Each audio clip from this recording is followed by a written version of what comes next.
Bonjour à tous, bienvenue sur la série de podcasts CGI Business Consulting dédiée au Supply Chain Management.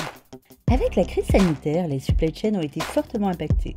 Nous verrons au fil d'une série de 5 podcasts comment la crise affecte la supply au sens large et quels sont les scénarios post-crise qui se dessinent. Nous recevons aujourd'hui notre expert en supply chain, François-Xavier Forest, directeur conseil au sein de CGI Business Consulting.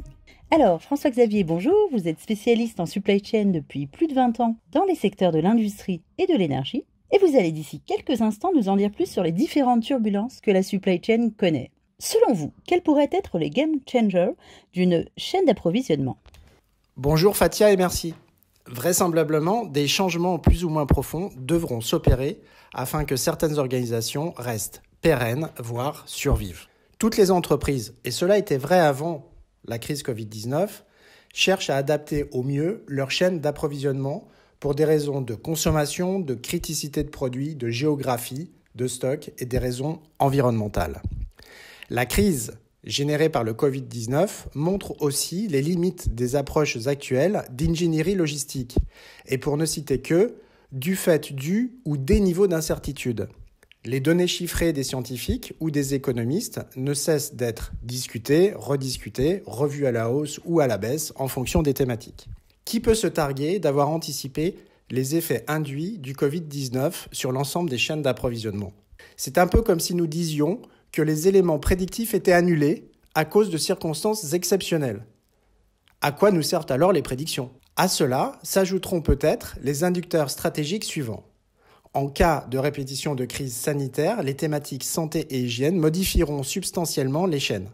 D'ailleurs, quels que soient les éléments déclencheurs de crise, économiques, environnementales, sanitaires, etc., les industriels devront se prémunir contre toute rupture de certains stocks vitaux, les obligeant potentiellement à un shutdown de leur activité. Dans tous les cas, les pouvoirs publics exigeront et édicteront de nouvelles règles quant à la sécurité des productions, d'approvisionnement et de distribution, afin de limiter les impacts sur la population, sa santé, sa sécurité, sur l'économie et aussi sur le PIB du pays. La contrainte d'un contexte réglementaire renforcé et probablement très évolutif est bien réelle. Accompagnant les flux matières de marchandises, les flux de données informatiques et associés sont portés eux-mêmes par des équipements informatiques. La sécurité d'approvisionnement des biens passe aussi par eux.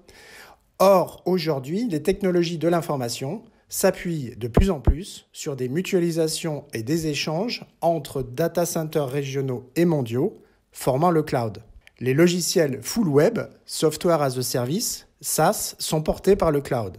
À terme, et pour les entreprises, il serait opportun de vérifier la robustesse, la continuité des connexions et une bande passante performante de l'ensemble de ces systèmes supports afin de pouvoir assurer une continuité d'activité en cas de crise régionale ou mondiale.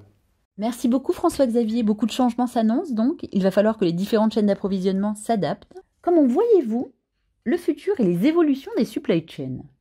La réponse tout de suite dans un dernier podcast, restez bien avec nous.